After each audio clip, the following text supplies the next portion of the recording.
As eleições de 2014 são emocionantes. É o momento em que elas deixam de ser anódinas, deixam de ser aquele jogo de cartas marcadas. Naquelas eleições, ninguém sabia o que queria acontecer. Teve 7 viradas. 7 viradas. Tudo bem, quase todas envolvendo Marina Silva, mas ainda assim são 7 viradas que poderiam determinar o resultado das eleições. Ninguém sabia quem chegaria ao segundo turno. Dilma, que supostamente tinha conseguido se eleger, muito mais por causa do PSDB do que por causa própria, e que tinha a sua tentativa de transferência de carisma, de personalidade, de popularidade de Lula, ela tem um grande problema na sua frente. Quer dizer, o povo inteiro, aquele povo brasileiro que nunca se preocupou com ideologia, com o que é esquerda, com o que é direita, com o que é capitalismo, com o que é socialismo, com o que é essa participação popular, o que é representatividade, nada disso. De repente o povo acorda.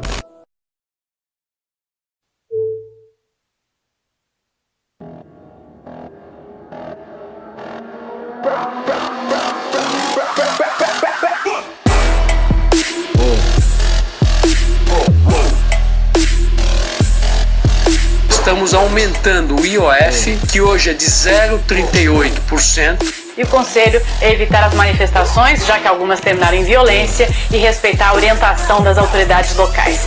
Estamos indo para 6%.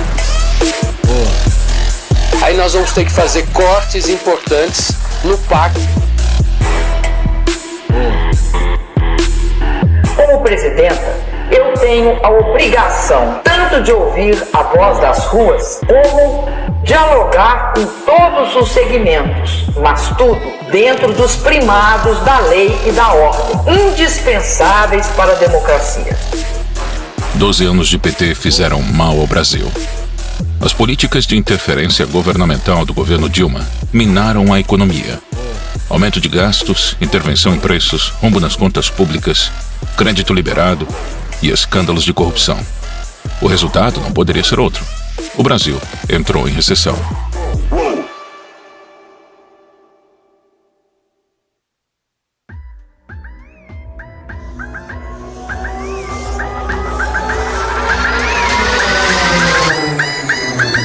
Prometo manter, defender e cumprir a Constituição. Promover o bem geral. E sustentar a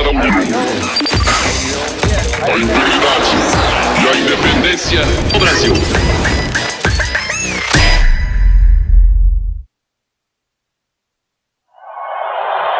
Es un gran placer, en nombre de FIFA, de dar la bienvenida y la gratitud a las autoridades brasileñas, lideradas por su excelencia, a presidente Dilma Rousseff.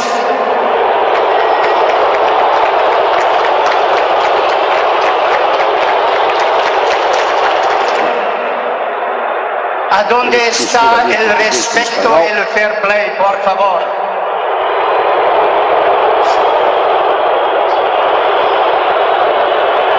Declaro oficialmente aberta a Copa das Confederações FIFA 2013.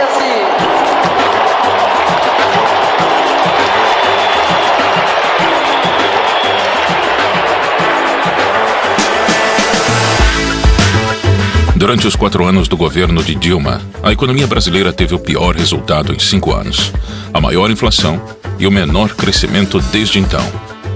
36% do PIB era devorado pelo Estado, e ao invés de diminuir gastos, o governo Dilma adquiriu mais empréstimos, mais subsídios e mais incentivos fiscais. Nos últimos 13 anos, o Partido dos Trabalhadores promoveu um inchaço do Estado brasileiro. Nesse período, o PT criou 40 empresas que aumentaram os gastos e ajudaram a provocar a crise fiscal do governo. A influente revista The Economist fez outra capa sobre o nosso país, desta vez perguntando se estragamos tudo. O número de funcionários das empresas públicas federais cresceu de 35 mil em 2002 para 67 mil este ano. A Copa do Mundo foi trazida ao Brasil com a promessa de impulsionar a economia e criar empregos. Mas na realidade, os estádios foram superfaturados em quase 30 bilhões de reais. E hoje estão sem uso. Há menos de 3 meses da Copa do Mundo, o Tribunal de Contas da União apontou indícios de superfaturamento de 431 milhões de reais. Estão a compra indevida de materiais e o valor cobrado para o transporte de pré-moldados no canteiro de obras. O Tribunal de Contas do Distrito Federal está investigando irregularidades na compra de ônibus para turistas da Copa do Mundo. Olha, o Tribunal de Contas do Estado apontou um superfaturamento e falhas nas obras do Maracanã para a Copa do Mundo daqui a menos de 2 meses. Os hospitais absolutamente depredados, sucatados, os médicos mal pagos, o corpo clínico deixa a desejar, falta dedicação para os pobres, nem falo das escolas, nem falo da segurança, mas o Mané Garrincha já está em 1 bilhão e 500, ninguém diz nada. Mas o Brasil está botando dinheiro do meu bolso, do seu bolso, e depois não tem para o velho carente, que precisa de uma cirurgia, para a criança, para os pobres do Brasil. Protesto generalizado, olha aí, olha a correria, olha a correria. A popularidade da então presidente Dilma Rousseff era assustadoramente baixa. Seu desgoverno enfureceu a população. Em 2013, o aumento de 20 centavos nas passagens de ônibus motivou o início de uma série de manifestações.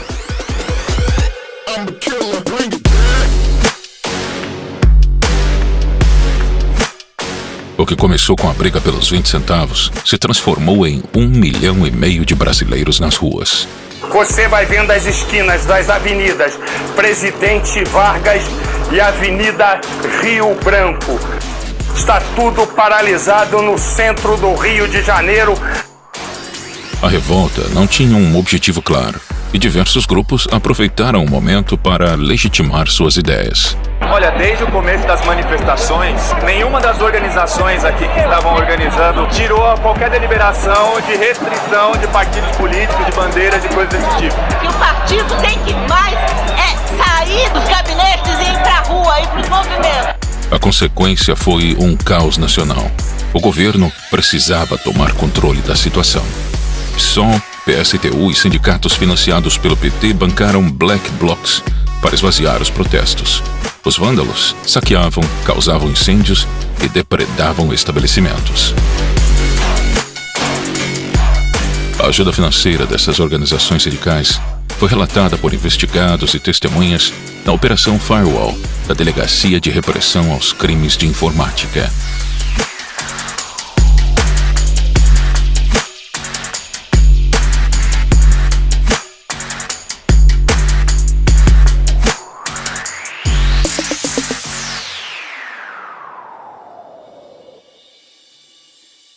O esquema de corrupção na Petrobras foi descoberto graças a outra investigação que colocou políticos e empresários na cadeia, o Mensalão. Documentos da Justiça Federal revelam que foi a apuração do esquema de compra de votos de parlamentares que levou à Operação Lava Jato. A eleição de 2014 foi muito parecida com a de 2006. A corrupção pautou as discussões daquele ano. Enquanto o Mensalão era descoberto, outro esquema de corrupção estava sendo montado: o Petrolão. Ele era 33 vezes maior que o Mensalão. Envolvia propinas das empreiteiras, lavagem de dinheiro, evasão de divisas e superfaturamento de obras. Tudo isso para abastecer os caixas do PT, PP e PMDB, funcionários das estatais e políticos. As diretorias eram nomeadas por partidos políticos e seus diretores aprovavam contratos com empreiteiras. Não demorou muito para que as grandes construtoras do país, que têm negócios com a Petrobras, acabassem no centro das investigações. Segundo o ex-diretor de abastecimento da Petrobras, o esquema funcionava da seguinte maneira: de um lado, as empresas se organizavam em clubes para aumentar os valores de seus serviços para obras. Do outro lado, Lula e Dilma, presidente e ministra-chefe da Casa Civil na época, indicavam os diretores da estatal e eles cobravam propinas das empreiteiras para fechar contratos com preço acima do mercado. Em média, cada contrato era superfaturado em 3%. Se o valor da obra fosse 1 bilhão, era pago 1 bilhão e 30 milhões para as empreiteiras. O esquema foi descoberto pela Operação Lava Jato antes do período eleitoral. Alberto Youssef, o doleiro envolvido com a evasão de divisas, afirmou que Lula e Dilma tinham conhecimento do roubo da Petrobras. O doleiro Alberto Youssef declarou à Polícia Federal que a presidente Dilma Rousseff e o ex-presidente Lula sabiam do esquema de desvios de recursos para partidos políticos na Petrobras. Eu acredito que eles tinham conhecimento, no meu entendimento, do que acontecia. E você entende que esse esquema serviu aos interesses do governo? Serviu aos interesses do partido, automaticamente dos partidos da base aliada. A destruição da economia brasileira não parava por aí. O PT também roubava o Brasil, ajudando seus amigos políticos do exterior. O BNDES, um banco público, financiou de 2003 a 2015 as maiores empreiteiras do país para trabalhar fora do Brasil. Obras na Venezuela, Cuba, Peru, Argentina e na República Dominicana foram financiadas pelo Banco Nacional de Desenvolvimento, o BNDES. Todos esses países tinham governos autoritários e participantes do Foro de São Paulo. Enquanto o Porto de Santos, responsável por mais de 50% do PIB nacional, precisava urgentemente de reparos e modernizações. O governo brasileiro preferiu ajudar a reforma do Porto de Cuba. 692 milhões de dólares foram emprestados ao país, sem necessidade de devolução. Outra forma de financiar Fidel Castro foi através do programa Mais Médicos. Nesse instante, a senhora presidenta da República, Dilma Rousseff, sanciona a lei que institui o programa Mais Médicos. Cerca de 12 mil médicos cubanos foram trazidos para o Brasil. E 70% de tudo o que eles ganhavam era compulsoriamente descontado de seus salários e enviado à ilha cubana.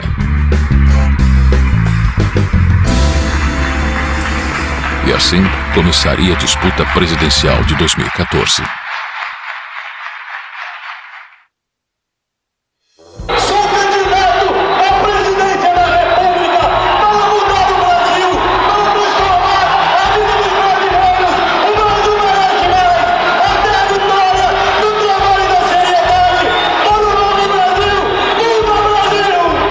Vindo de 3 derrotas, o PSDB apostou em um novo nome: Aécio Neves. O senador Aécio Neves é lançado como candidato pelo PSDB à presidência da República.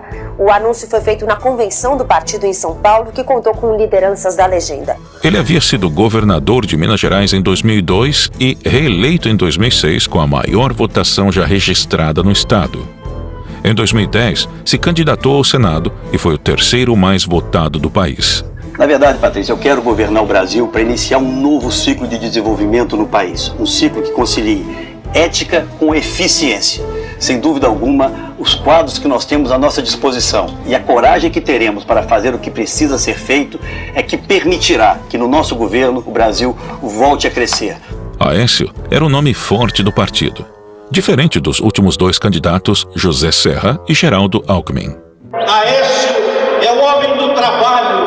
8 anos que mudaram Minas Gerais. Apesar de sua baixa popularidade, o PT decidiu pela continuidade de Dilma.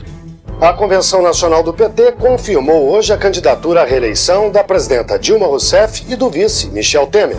O Brasil quer seguir mudando. E quer seguir mudando pelas mãos daqueles que já provaram que têm capacidade de transformar profundamente o país. O evento teve a participação do padrinho político de Dilma, o ex-presidente Luiz Inácio Lula da Silva. Mas é pelo que nós fizemos que nós temos que ter orgulho de ir pra rua e defender essa mulher.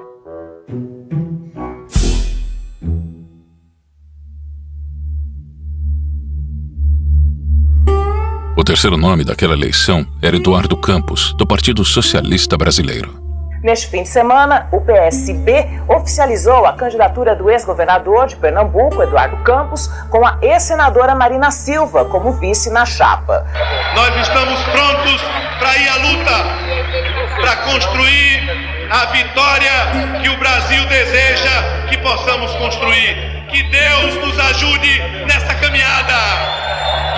Ele foi governador de Pernambuco em 2002 E em 2006 foi reeleito com 80% dos votos no primeiro turno, o mais votado no Brasil.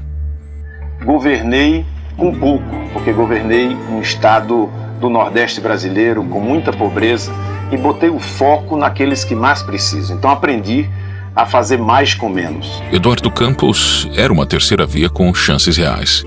E seu nome ganhava força nas pesquisas como alternativa a Dilma e Aécio. O ex-governador de Pernambuco, Eduardo Campos, do PSB, tinha 7% no fim do ano passado. Oscilou para 6% e mantém agora os 6%. É fundamental um novo caminho, porque PSDB e PT há 20 anos governam o país. Se a gente quer chegar a um novo lugar, a gente não pode ir pelos mesmos caminhos. No dia 13 de agosto de 2014, Eduardo Campos cumpria sua campanha. O candidato viajava do Rio de Janeiro até Guarujá, em São Paulo, onde participaria de entrevistas nas televisões locais. Nós abrimos esta edição do Jornal Nacional com um sentimento de perplexidade.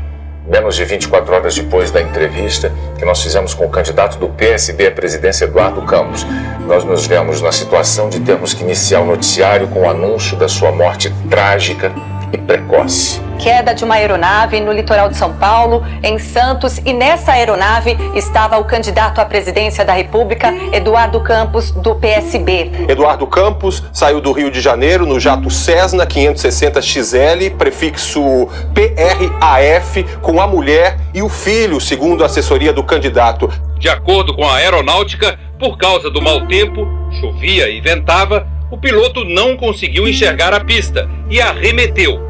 Logo em seguida, o controlador aéreo perdeu contato com o avião. 10 minutos depois, a aeronáutica recebeu a primeira comunicação de que uma aeronave teria caído em Santos. Ao 12:30, veio a confirmação de que todas as 7 pessoas que estavam a bordo haviam morrido. Eduardo Campos, 4 assessores, piloto e o copiloto.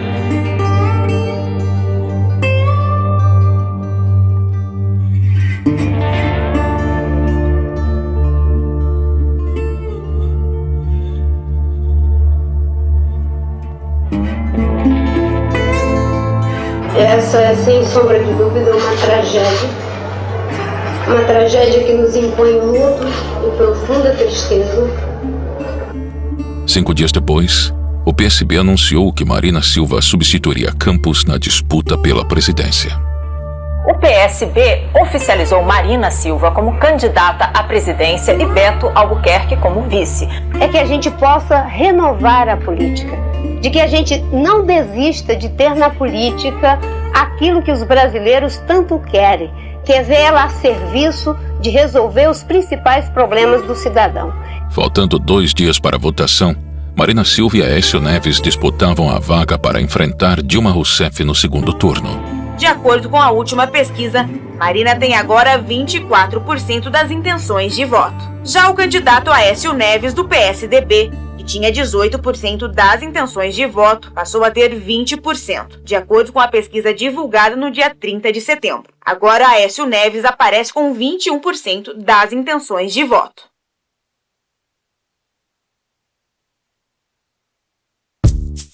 Olha, minha filha, tenho 62 anos. Pelo que eu vi na vida, 2 iguais não fazem filho. E digo mais, desculpe, mas aparelho excretor não reproduz. É feio dizer isso. Você propõe que o jovem consuma maconha. Isso é crime. Mesmo sem chances, outros candidatos entraram na corrida presidencial. Luciana Genro, Levi Fidelix, Eduardo Jorge e Pastor Everaldo foram alguns dos nomes que se destacaram. O senhor pode fazer uma pergunta, pastor, sobre Previdência. Senador, o que o senhor tem a me dizer sobre a Previdência no Brasil? Que você, se fosse presidente, precificaria o carbono, como e por quê? Não entendi o teu risinho quando perguntaste se eu fosse presidente. Eu posso sim ser presidente. Auditar a nossa dívida, botar ela numa ressonância, ela vai sair magrinha, parecida com você.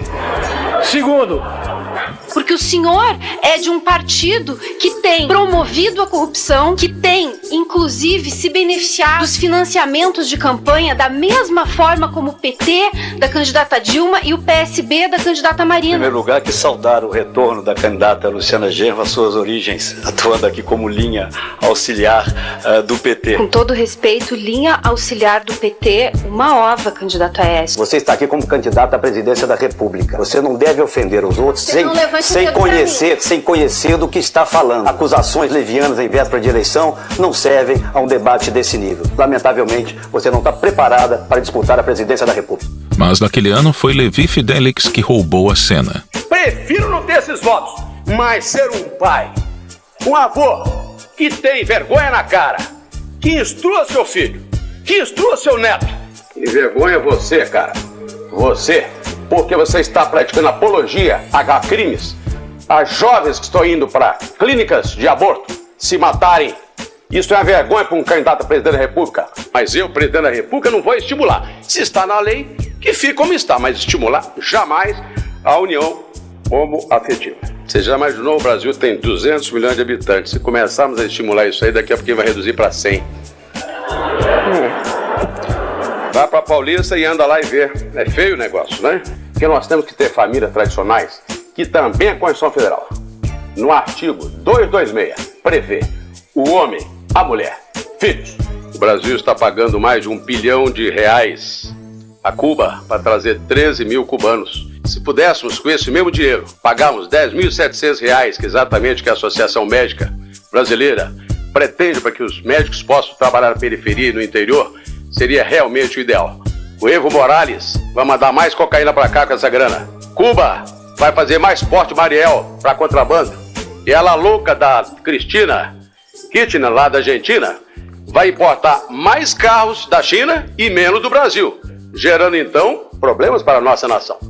Faltando alguns meses para o primeiro turno, Dilma Rousseff se envolveu em uma crise. Um vídeo divulgado pelo site do jornal O Estado de São Paulo mostra um deputado do PT de Minas Gerais declarando que os petistas dos Correios ajudaram a conseguir votos para a presidente Dilma no estado. Em um vídeo obtido pelo jornal, o deputado estadual pelo PT de Minas, Durval Ângelo, diz que as campanhas à presidência de Dilma Rousseff e de Fernando Pimentel ao governo estadual, ambos do PT, conseguiram crescer com a ajuda dos petistas dos Correios e que a presença da empresa estatal em várias cidades contribuiu para as campanhas. Se hoje nós estamos em 40% de Minas Gerais, tem dedo forte dos petistas dos Correios. Esse tipo de prática deve ser condenada pela sociedade e principalmente pela justiça eleitoral. Os Correios em Minas Gerais, durante toda a campanha, não cumpriram com a sua responsabilidade, cometeram um crime e não enviaram as correspondências da nossa campanha. Mas o uso indevido dos Correios não abalou a candidatura do PT. No dia 5 de outubro, a previsão se confirmou. Dilma recebeu 42% dos votos e Aécio 33%. O resultado, 99,89% das urnas apuradas, Dilma Rousseff do PT aparece com 41,59% dos votos e Aécio Neves do PSDB com 33,56% dos votos. Ou seja, segundo turno entre Dilma Rousseff e Aécio Neves.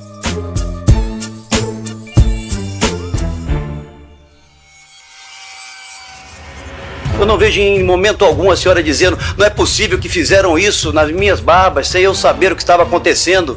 O mensalão do seu partido não teve nem condenados nem punidos. É essa a realidade, candidato. Não fuja dela. A senhora será a primeira presidente pós-Plano Real, pós-democratização, que vai entregar uma inflação maior do que recebeu. A competição estava acirrada. Nas pesquisas de intenção de voto, Aécio e Dilma estavam empatados tecnicamente. Aécio Neves, do PSDB, está com 51%. Com a margem de erro, tem de 49% a 53%. Dilma Rousseff, do PT, está com 49%. Com a margem de erro, tem de 47% a 51%. As semanas seguintes foram de alternância do primeiro lugar. Ora Dilma liderava, ora Aécio liderava. Os 20% de votos que Marina recebeu iriam decidir aquela eleição. E as atenções dos vencedores do primeiro turno se voltam agora para a decisão da candidata do PSB, Marina Silva, sobre o possível apoio a um deles no segundo turno.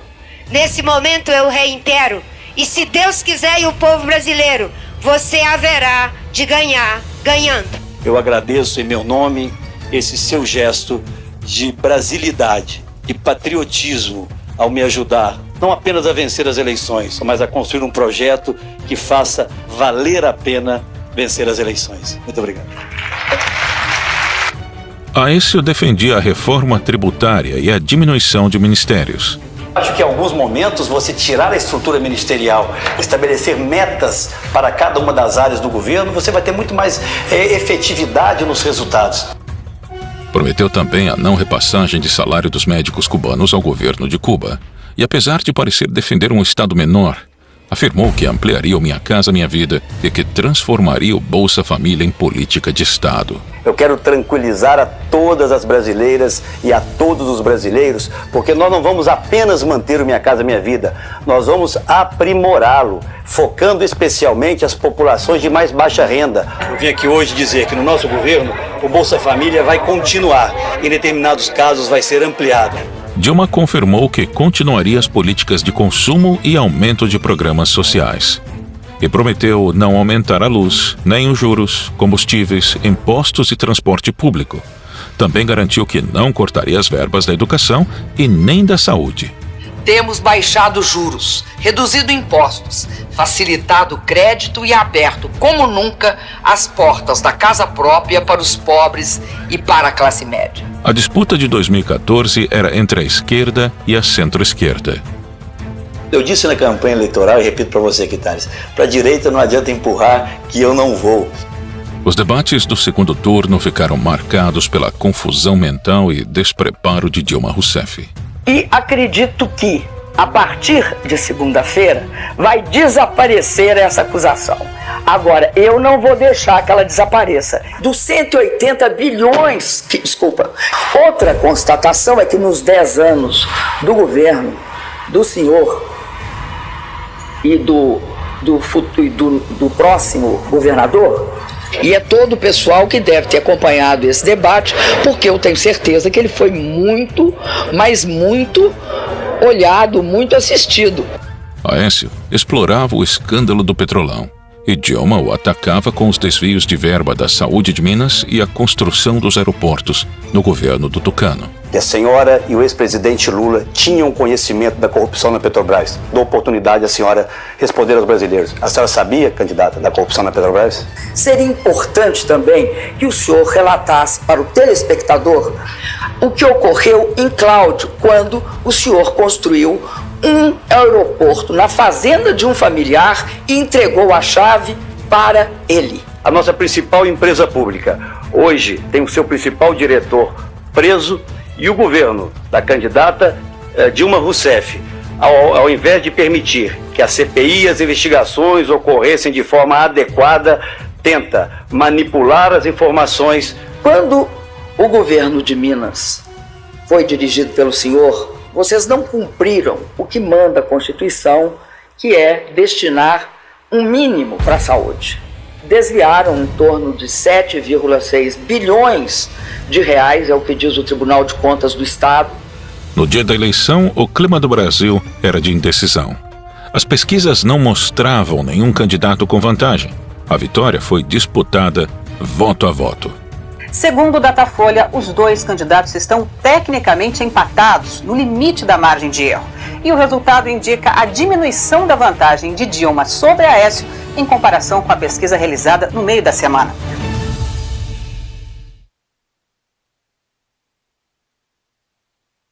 Os dois candidatos à presidência da República votaram na parte da manhã. Dilma Rousseff, do PT, votou em Porto Alegre.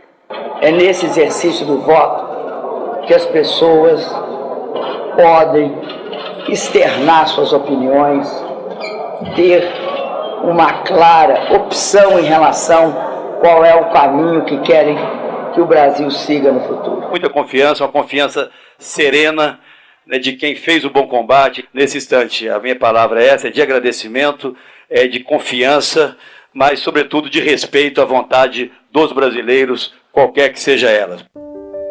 O TSE mostrava Aécio na frente com 88,9% das urnas apuradas. Mas faltando pouco para o encerramento, Dilma conseguiu a virada.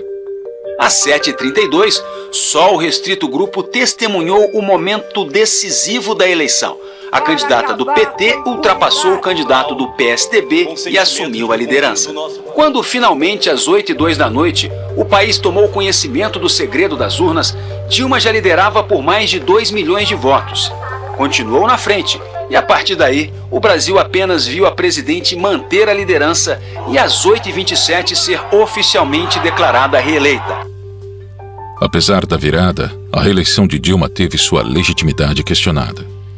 A apuração dos votos foi feita de maneira secreta e não teve a participação de nenhum integrante do PSDB. A lei requer a presença dos dois polos para ser uma eleição válida, e apenas petistas participaram da apuração. E mais, o presidente do TSE era Dias Toffoli. A oposição apontou que ele tinha sido advogado do PT nas campanhas de 98, 2002 e 2006, e que, por isso, o petista não poderia coordenar o processo eleitoral por conflito de interesses. As urnas eletrônicas usadas na eleição também foram questionadas. Mas tem algo que está na cabeça do povo.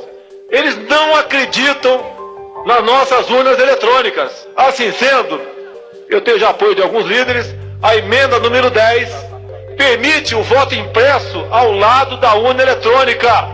Não precisa ter havido fraudes aqui e ali. A apuração secreta é fraude. Está entendendo? Porque se você não tem meio de verificar os votos, pronto, acabou. Você não é válido. Uma apuração secreta simplesmente não é válida. Tá entendendo? Agora, você veja, o sistema hegemônico chegou a tal ponto que o pessoal aceitou isto.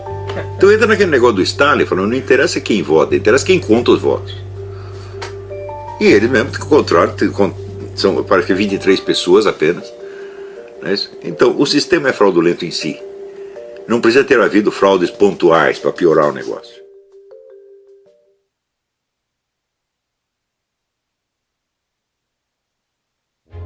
Prometo manter, defender e cumprir a Constituição, observar as leis, promover o bem geral do povo brasileiro, sustentar a união, a integridade e a independência do Brasil.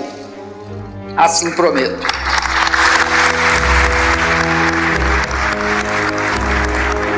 Prometo manter, defender e cumprir a Constituição, observar as leis, promover o bem geral do povo brasileiro, sustentar a união, a integridade e a independência do Brasil.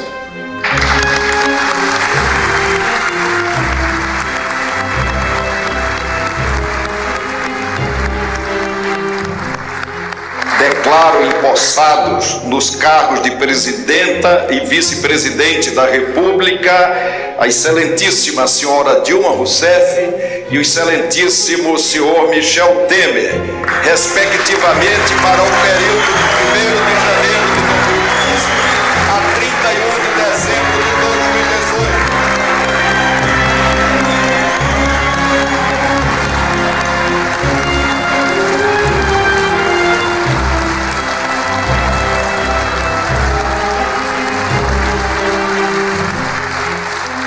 Dilma iniciou seu segundo mandato descumprindo as promessas que havia feito durante a campanha.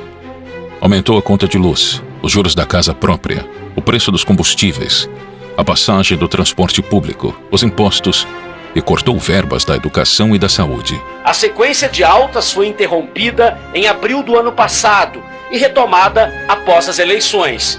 Hoje, a taxa está em quase 14%. Enquanto isso, a inflação que estava em 6% ao ano não cedeu. Ao contrário, ganhou fôlego e está no nível mais alto em 11 anos. A semana começou com uma notícia nada boa para os motoristas: o aumento no preço da gasolina. Em menos de 60 dias foram 2 reajustes. Dilma Rousseff se reúne com o ex-presidente Lula antes do anúncio do corte de quase 70 bilhões de reais no orçamento de 2015. O desemprego ficou em 12% no último trimestre do ano passado e atingiu mais de 12 milhões de pessoas no país. É o maior índice desde 2012, quando foi criada a série do indicador da PNAD. Os maiores cortes ficarão com o PAC, Programa de Aceleração do Crescimento, 25 bilhões e 700 milhões de reais. Ministério das Cidades, 17,2 bilhões. Saúde, 11,8 bilhões. E Educação, 9,4 bilhões. Nos dias 15 de março, 12 de abril, 16 de agosto e 13 de dezembro de 2015, os brasileiros foram às ruas pedindo o impeachment da presidente. 200 mil pessoas nesse momento na Avenida Paulista. 200 mil pessoas, segundo a Polícia Militar. Já é a maior manifestação popular do Brasil neste domingo.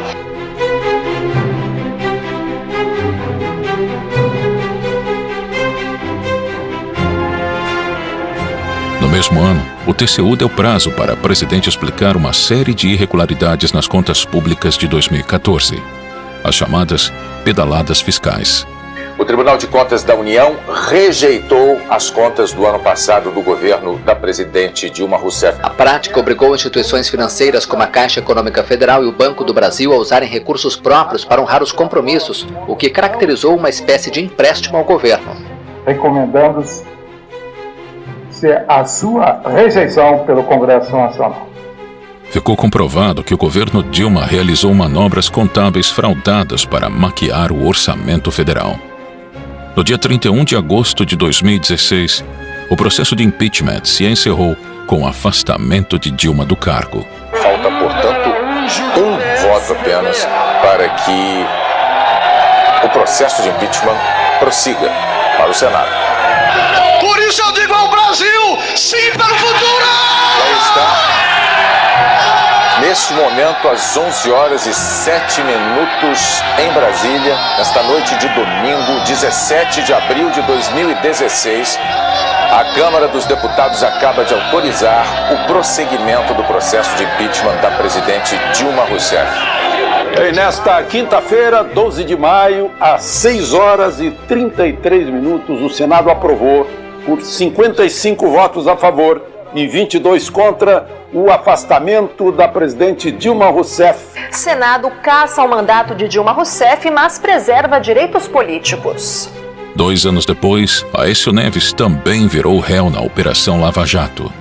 As empreiteiras investigadas admitiram a doação de quase 100 milhões de reais para ele e para Dilma. Por unanimidade, os ministros da primeira turma do Supremo Tribunal Federal tornaram réu o senador Aécio Neves, do PSDB. Ele agora será investigado numa ação penal por corrupção passiva e tentativa de atrapalhar as investigações da Lava Jato. A eleição de 2014 foi só mais um teatro. Os dois candidatos respondiam aos mesmos interesses. Independente de quem vencesse, o destino do Brasil seria o mesmo: Estado inflado, políticas populistas e demagógicas, corrupção e um país sendo governado para poucos.